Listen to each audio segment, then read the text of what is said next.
मैया है सुनबा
नक्का पोखरिया नव बजे समान पोखरिया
कृष्णाबान कितना चारों पांचों सखी कहाँ गिराने वाली थी बहन।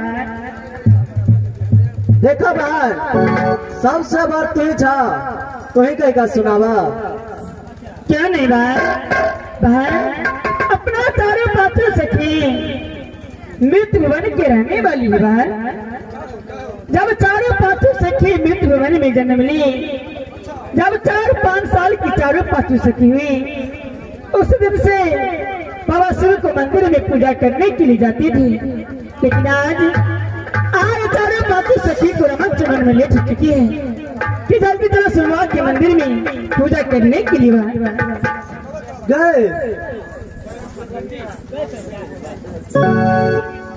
पूजा हाथ का कहे छे कथी का? अरे भाई, पूजा करने से सुंदर घर और सुंदर वर मिलती है। घर तो घर अपार क्या नहीं जगह वर नहीं जानती हो, बुझते तो तोरा सब कुछ में करती है। स्वामी ना जानती हो, स्वामी घास गा क्या बुझे छी? साने बुझे छे नहीं बुझे छी ना गए बोल ताकत भ गेली। अच्छा ऐसा करा कहै छी साने बुझे छी ना ते बुढ़वा से पूछ ले जो तो का दैया गा तोरा से न बेटी है तो की कर के से बुझली कल के की खेले के खेल कुछ कहलो न जा अब हम चढ़ा के खेली खाएगा मांगा जा।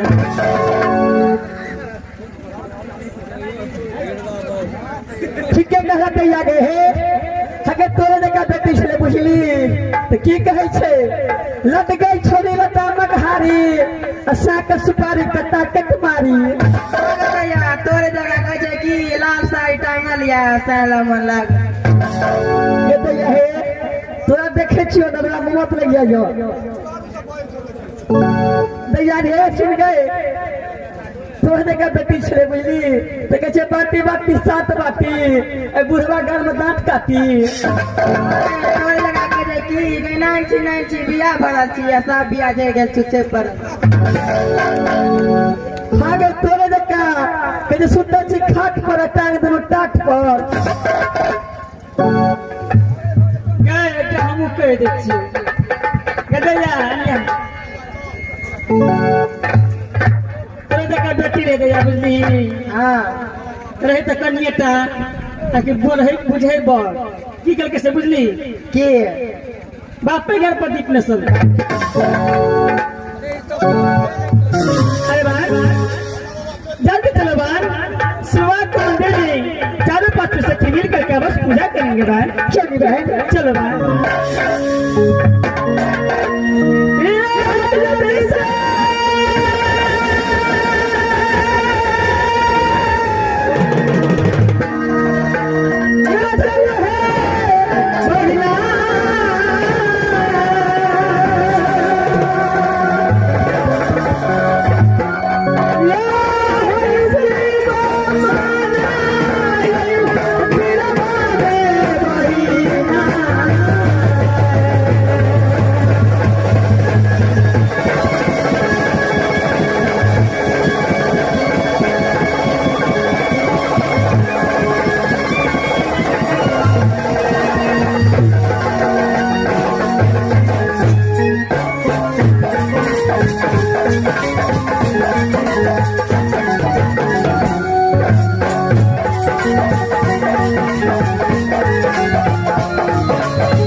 Bye.